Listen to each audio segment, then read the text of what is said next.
Step into realms where the heart takes flight, where strategy meets the edge of night. The Dungeons, Dragons, and Psychology Podcast. Prepare your mind. Now be our guest.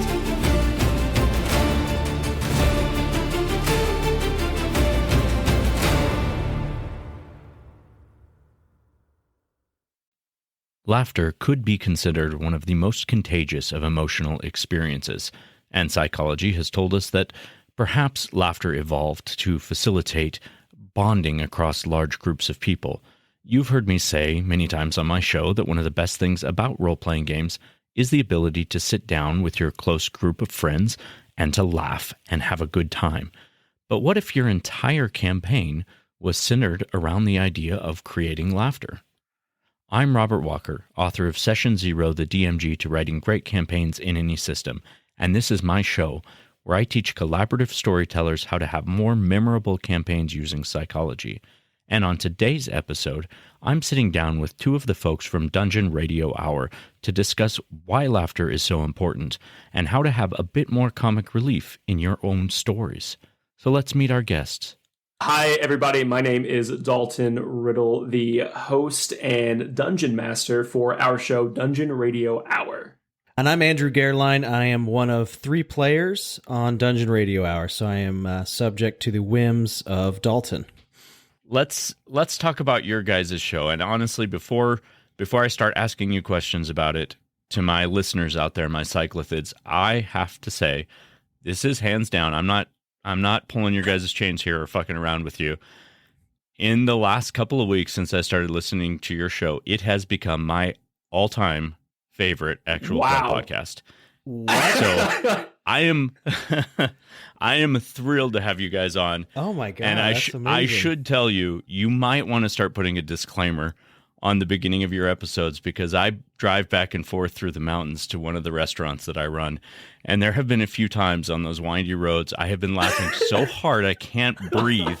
I have had to pull over and catch my breath and thinking I'm going to crash my car because this shit is so damn funny. That is the absolute highest compliment we've ever gotten. 100%.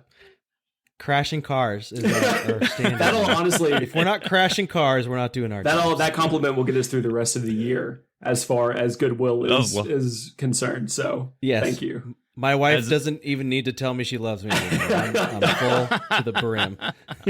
Well, my whole intention behind it is just to make sure you guys keep putting out this show because it's awesome and I'm addicted to it. I can't wait. Oh, well, thank you so much. Yeah, that was amazing. So, thank you, Robert. So let's actually converse about it now that I've stroked your egos a little bit here.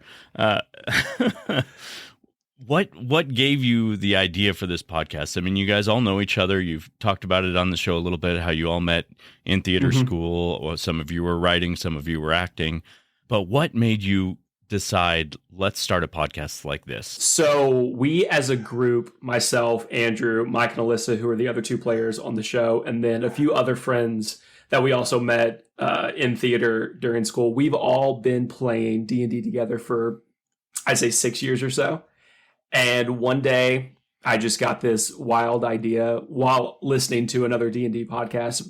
I was like, we should do this ourselves. You know, we already sit around on a Zoom call and we play D&D for 6 to 8 hours. Why not record it and see what we can make out of it?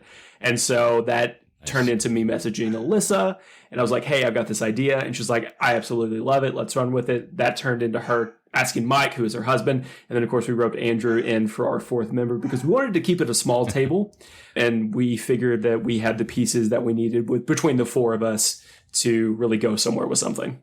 I think the size of your group is really conducive to making such a great show. You all play off of each other very, very well. You have very good comedic timing together. I think that makes a lot of what you have so special. But also, I think it's just easier to follow as a listener because it's not this 7, 8, 9 person table. Yeah, 100%. When we were setting things up in the very beginning of this show, Alyssa and I actually listened to several different D&D podcasts. We would just type in D&D in the search bar of a Spotify or Apple podcast, and we would listen to show after show after show just to get some ideas about table size and story flow and different things that they were bringing to the table, so we could take the pieces that we think would work for us and then just leave all the rest. And I did none of that. Okay, so when we first started playing, we all lived in Los Angeles together, and we would meet up at like maybe 8 a.m., 9 a.m. on a Saturday. Yeah. We'd play for 12, 13 hours straight, and we wouldn't finish the campaign, mainly because we were all just, messing around, trying to make each other laugh and getting sidetracked. And I think in a way we kind of are leaning into that with the podcast, because it was fun for us, and we're like, maybe other people think this is fun too. So the goal is just to make each other laugh, and we happen to be playing D&D at the same time. So for my listeners who haven't had a chance to catch your show, would you guys just go ahead and tell them a little bit about your show, about the premise, what the characters are, how they got into the world they're in, or maybe no spoilers, but the situation they find themselves in? The main storyline is that Dalton, our DM, from the real world has been sucked into a portal into the world of D&D in the Forgotten Realms. So in our first opener pilot campaign, Mike, Alyssa, and myself wake up in the Forgotten Realms. We find that we've been taken here as well, and now we have to track down Dalton and find a way back home. So that's kind of the plot. But I'd say more in tone, it's the way we like to say it is it's an improv comedy podcast set within a game of D&D. So the comedy comes first, but we are moving the plot around, and we explore this fantasy world. We're seeing goblins, we're doing magic, we have no idea what's going on, and so there's a lot of comedic bits in discovering a new world where we are the fish out of water.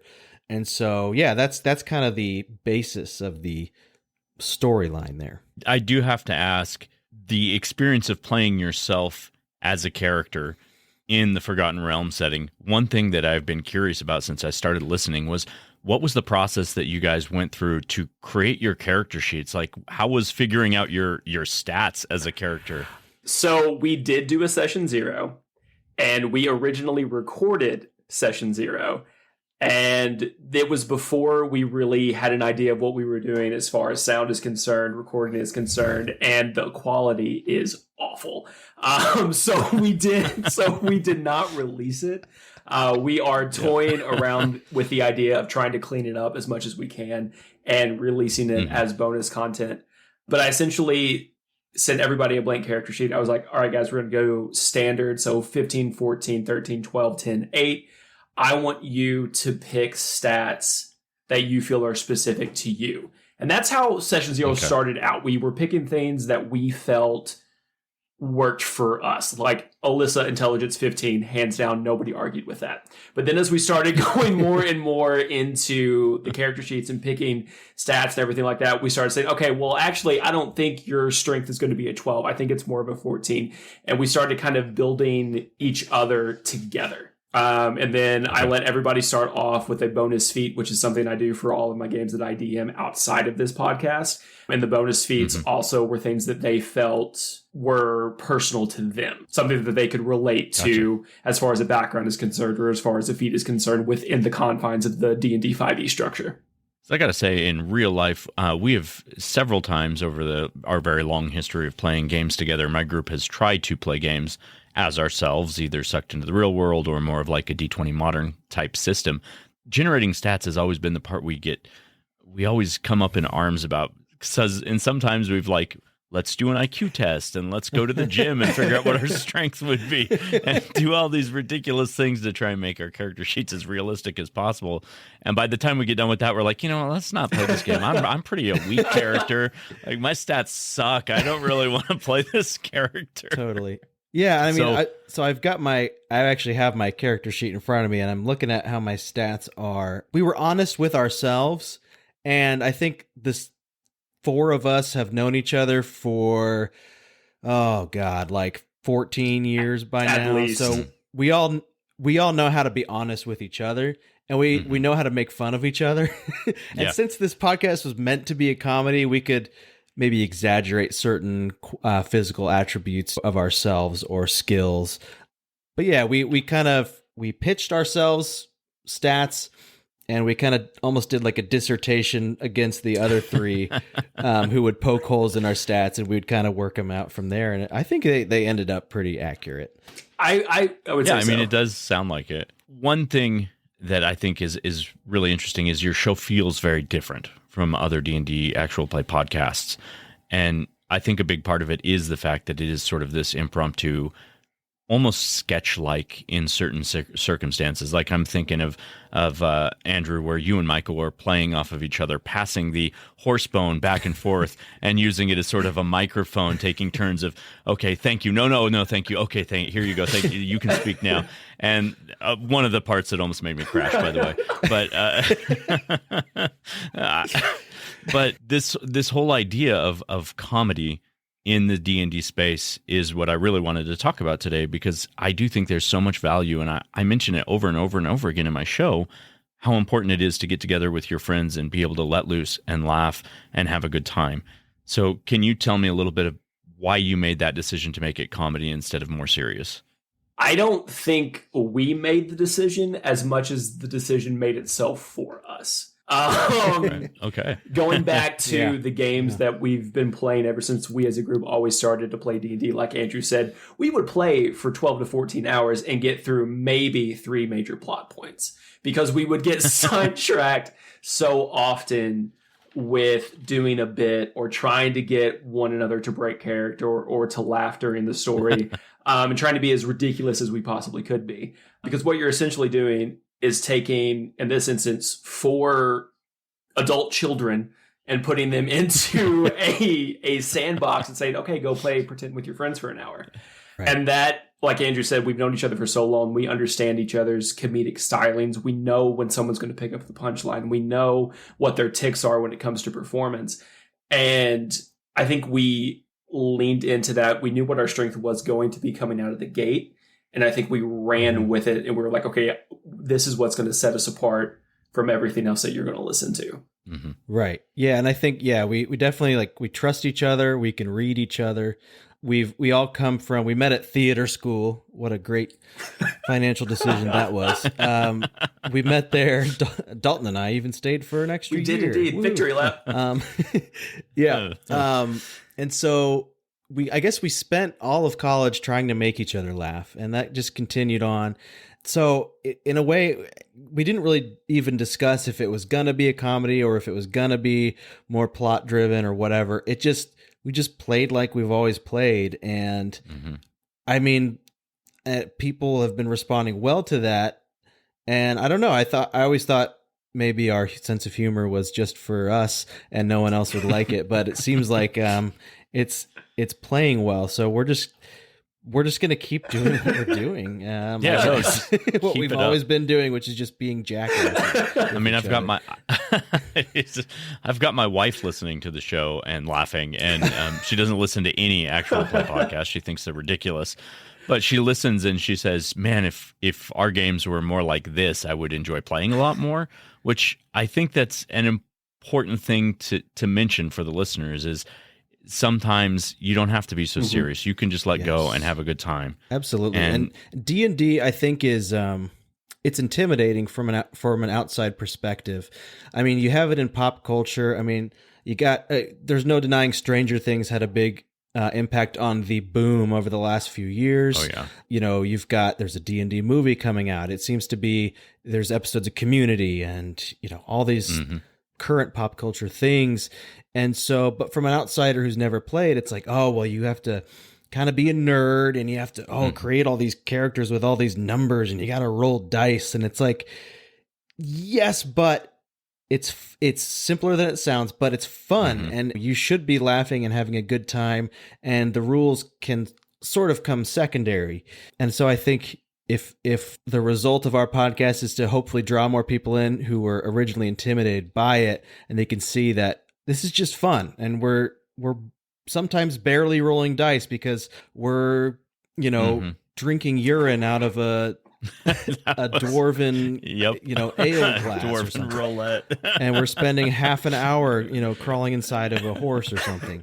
Yeah, that was trying to puppeteer the horse. Yes, yeah. So it doesn't have to be those are great moments. serious nerdy. It can be silly and yeah. What do you think above all? Is it the comedy? Is it the camaraderie? Is it just the fact that you guys all work together so well? I mean, what is it about your show that you think really should drive new listeners to it? It's a good question. I think at the end of the day, we want to give people a break from the real world. And we want to draw you in, make you laugh, make you smile. If you're coming to our show for like super plot driven and like well developed characters, you're not going to find it. They might be sprinkled in every once in a while, but the way the show is set up and the way that we market it is 60 minutes of just ridiculous. You're asking yourself, what did they just say? What are they actually trying to do?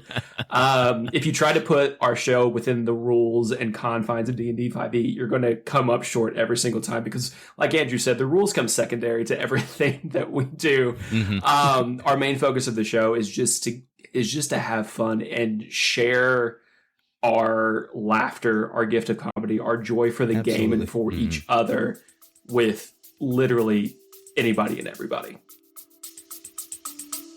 We'll be right back. Hey, Cyclithids, if you love the Dungeons, Dragons, and Psychology podcast and want to help keep it alive, there are a ton of ways you can support the show. Join us on Patreon for exclusive content like NPC character sheets, early access to new products, and even first looks at DM's Assistant app. You can also grab gaming-inspired merch on the Etsy shop, Games for Games, or pick up one of my books, The Player's Handbook to Real Life, or Session Zero, the DMG to Writing Great Campaigns in any system. And even if financial support isn't in the cards for you, you can still help by sharing the show, leaving reviews, or introducing new players to our community. Links are always in the show notes, and thank you for being the heart of our adventure. Yeah, and so the name of the podcast is Dungeon Radio Hour, and so that what we kind of wanted to bring to the overall feel of the show was, back in the day, there weren't TVs. People would sit down and they would listen to essentially a play where there's, everyone's playing different characters. There's sound effects. There's music swelling. It's almost like you're watching a movie, but in your head. And I think once we realized that we wanted to do that, complete with, fake commercial breaks about, maybe like an ox dealership in the area or, something like come get your swords polished or, just ridiculous things that kind of spoof the real world. Right. By doing that, I think by spoofing the real world, you take, like Dalton said, you take the edge off of all the seriousness and darkness that's happening in the actual news and in the actual world. One thing I have noticed that I really do appreciate, and you're talking about your theater background, is especially when it comes to times where, in my mind, my first reaction is like, oh no, maybe that wouldn't normally work like that in a game. But if the narrative is good, you, Dalton, are very good as a DM of saying yes and in a way of speaking. Mm-hmm. It's always like, no, you know what? That's exactly what you're doing because that is the awesome story narrative way of doing this. So I don't care really what the rule book says or what the role says. Like, yes, and that's what you're doing, and here's what happens because of it. And I really like that. Well, I mean, it goes back to the golden rule of improv, which is always yes and. You have to keep the story moving along. You can't be negative, say, no, you can't do that, or no, that's not going to work. The only time you're going to really hear me say no while we're playing the podcast is if you do fail a roll, or if you're like Mike and you keep trying to use spell slots and you haven't rested yet. But I mean, that's what we do. At the end of the day, we market it as an improv comedy show. And you can ask these guys, or Andrew, because the rest of the team isn't on the call, but he speaks for all of us. They get outlines before every episode drops, this little behind the curtain view. And it is the most bare-boned outline you could possibly imagine. It goes intro, sound effect, flashback, sound effect. I give them 3 or 4 plot points. I'm like, you guys need to hit A, B, C, and D. Everything that happens in between, I don't care. Right. And it's Because if we don't have an outline, we will veer off course. We've had to record maybe 3 episodes because we just got into some nonsense and didn't advance the plot at all. So we started doing that, and that's helped. And it also helps probably a that good Dalton, idea. Dalton has never said no, and he's always at least said, "Roll me for it," roll for it. Right. Roll Yeah, let's roll to strength, see how that works out for you. Exactly. Yeah. So that helps us feel like we can do and say anything. And so, And I think it is fair that you, Andrew, are speaking for everyone else, since you are the only one who's carrying around the speaking stick. So that's true. That's true. Yeah, I have this. It does make sense. So in the recording of this and in producing it, you use a lot of sound effects. You use a lot of sort of like short musical pieces to really bring further immersion into the story. It's not just theater of the mind. You are putting some of that audio and technical expertise into it that really kind of draws the listener in. I mean, how do you find the time to do all that? That seems like a really Herculean task in editing. So about that. So Mike and Alyssa are our editing gurus, and they take on, I would say, 90%, if not all, of the work when it comes to the edit and putting things into place. Alyssa and I do listen to the raw footage before it makes it to editing, and we just go through and we make notes of like, okay, we want this to happen here, or cut that completely, doesn't make sense. But for the most part, Alyssa and Mike have done the bulk of the editing. Everybody kind of has their own role when it comes to the podcast, and they were kind enough to kind of take that and run with it.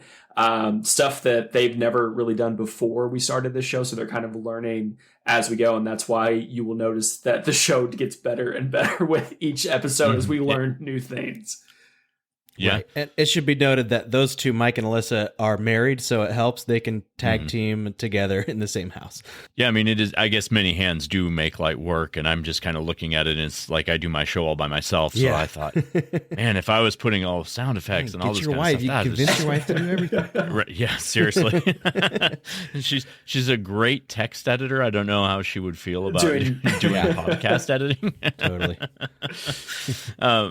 With it being so funny. I mean, you mentioned that you don't come to the show looking for a plot, but at the same time, it has been a pretty cohesive plot. As a listener, I am following the story, and there have been some non-funny moments that have been really good and stand up really well. I'm thinking of the bridge incident with the spiders, and the whole cliffhanging ending there was very well done. Like, I was in suspense during that scene. So I wouldn't say that it doesn't have those elements as well, but the comedy definitely shines. Well, thank you. And it's funny that you bring up the scene on the bridge, because that was 100% made up in the moment. That was a true improv. So I give them an outline with story plots, and then I have my own DM notes, of course.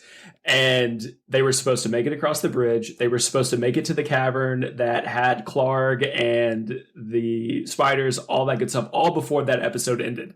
And then they messed up their roles, and they didn't make it across the bridge. So we had to figure something out. And I went back and edited my notes. I just put, what the fuck? When in doubt, spiders. You know what? They're scary enough on their own that they just evoke emotion and sort of terror. But it was very well done. So well, thank you. So yeah, so if you want story, it's still there, guys. Listen to the show; it does have story too. Would you say, as you move forward in this story, do you kind of already have, like, as you built this campaign, Dalton, do you have like an ending in mind, or are you just sort of letting the narrative go where it takes you? It's a little bit of both. I have what I consider in my head the true ending. For how I want this story to come to a conclusion. There, of course, are variants to that depending on what the three of them do as they do progress through the world of the Forgotten Realms. And then I'm letting the narrator just kind of pick it up as we go along the way. And Andrew, as a player in this, playing yourself, how do you feel like your actions in game? Do you feel like if you were really in these scenarios, would your sort of like fun personality really kind of shine through in the same way if you're there with your friends? Or I mean, if I actually got sucked into I would panic, and I'd probably think I was in a dream, and I don't know, man. I would probably try to unplug myself from the Matrix. There's only one way to do it. That's right. I don't know. I would definitely wouldn't jump across a pit. I wouldn't stab a spider. I would be cowering under the very first cart that we saw at the top of episode 1. I'd be cowering until I starved to death. But Well, I mean, in D&D, you sort of did. Like you climbed right inside that horse to hide. Right. Like I'm trying to somewhat do things that I would do, like hiding, and that's actually why I chose Ranger. Is I feel like if I were in a fantasy world all of a sudden, I would want to be something that gives me distance from scary things, because I don't really do like confrontation, and I don't like scary animals. I love animals, that I don't like, bears. I don't want to get attacked by a bear, so I'll be far away from a bear. So that actually helped me build my fantasy character, as well as is taking those real life qualities and really kind of exaggerating them. One of the things you guys do really well is you sort of mock the whole thing in sort of like an absurd manner. There's just this whole era of like, this would be so ridiculous in real life. Let's just all laugh about how absurd some of these stories that we play actually are, from a perspective of, if I was really there, man, this stuff is just off the wall. So let me ask you one more question before we go on to our tricks of the trade. Can you each tell me maybe a moment that has been your favorite as you've been recording this, or something perhaps that surprised you while you've been going along this process about the show or about yourselves? I would say one of my favorite moments was, I don't want to spoil anything, but there is an NPC that dies at the end of episode, is it 4, I think? And I had major plans for that NPC progressing through the story. Unfortunately, we don't make it to any of those plot points, because another NPC that's actually voiced by Andrew, who I gave complete creative freedom to. I was like, these are some of the ideas that you have. These are some of the thoughts that you have, some of the characteristics you should have. But for the most part, he had complete creative freedom, and wasn't expecting the decision that he made at the end of that episode. That's probably one of my favorite moments that we've had so far. I think my favorite moment that was kind of like a aha breakthrough moment was we originally recorded our first episode and stopped the recording, and all of us were like, we should redo that. It was like an hour and a half of the first episode. We were like, we should re-record that. It wasn't quite as over the top the first time around. It was more dialogue heavy and such. The second time around, I don't know. Crawling inside of a horse was like the first thing my character did. Cutting open a dead horse and crawling inside to hide from goblins. And I don't know why it was such a stupid thing that probably should have been cut from any other podcast, but it almost like it flavored the rest of the episode, I think. And allowed that great, there was a 911 call from inside the horse with Dalton as the 911 operator. And like that ridiculous absurdity, I think wasn't there the first time we recorded it. And I don't know, the second time we were all just a little bit more free and open, and that allowed us to continue to be ridiculous in future episodes. And that's kind of become our thing. I think going off that, Andrew, I think we tried to take ourselves too seriously the first time we recorded it. Yes. And we quickly realized that that's just not who we are as people or as a group. I've run into similar things. Like I've listened recently to the couple first episodes of my podcast and been like, man, I was just trying to sound way too serious. I wasn't having enough fun with my show. And I think there's also one other episode where I listened to it again, and I was like, I shouldn't record when I'm tired. Like I need to, if you don't have that enthusiasm, you don't have that excitement in your voice, that really shows through. Mm-hmm. And in comedy, it's probably just as important, if not way more important, that you're really just fully present, fully there, and just ready to roll with whatever it is. But let's go ahead and move on to tricks of the trade.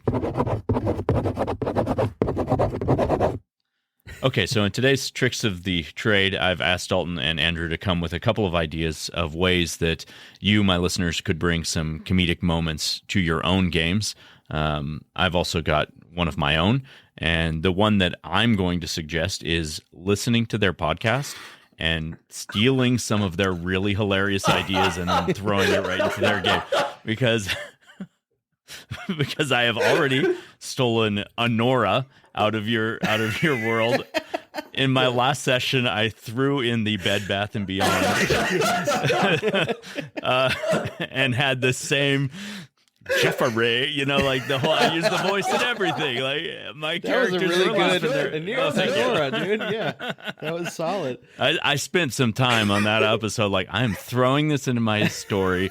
This shit is hilarious, and everyone at my table was laughing their asses off. I was like, "Yes, it is. yes. It's comedy gold. It doesn't matter what game it's in. It works." That's beautiful. Oh, that's amazing.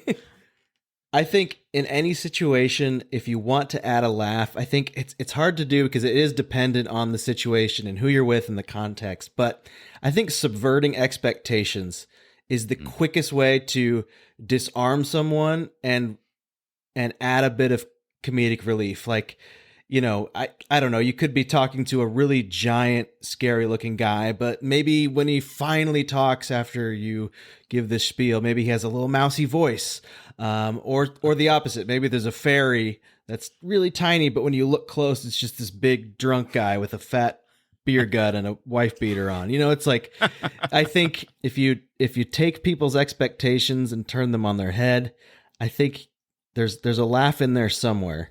Mm-hmm. Every time. Yeah, I think that's a very good point.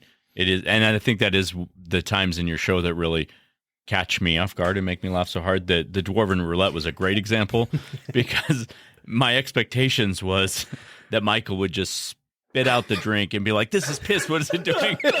And he sits there for like 2 minutes, like, "I gotta keep drinking it. It's in the room. No one's making somewhere." him drink it.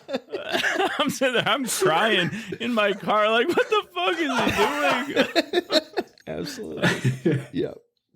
I think one of the biggest pieces of advice I can give as both a DM and a player is allow yourself to be silly. Allow yourself to have fun. I think a lot of times when people sit down for a role-playing game or they sit down for D&D, Pathfinder, Call of Cthulhu, whatever it might be, there's an automatic kind of reaction to be like, okay, I have to be in character. I have to be serious. These are high stakes. Mhm. And you can have high stakes, but you can also have fun at the same time. And at the end of the day, in order to do that, you have to allow yourself to just have fun and to play and to be silly and to try things, even if it sounds stupid. Because when I did Honora the first time around, I stopped halfway through and I was like, guys, no, I can't do this. Like, this is dumb. This sounds awful. We cannot keep using this voice. And we were like, no, yes, we can. And they were like, no, they were like, shut up and commit to it. And so we kept going with it. I do. There was a moment in there in the podcast where Andrew said something like, "Damn it, if I knew that was the voice you were going to use for my aunt, I never would have agreed to be your nephew." Oh, yeah. And that was like the moment I was like, "Oh, it's so bad that it's so great. I have to use it." Yeah. So like I said, allow yourself to be silly. And then from a DM perspective, because I know there are DMs out there that want to write page after page after page of planning and lore and notes. And that's amazing. Which that's is great. very fun. Like I commend and I applaud you.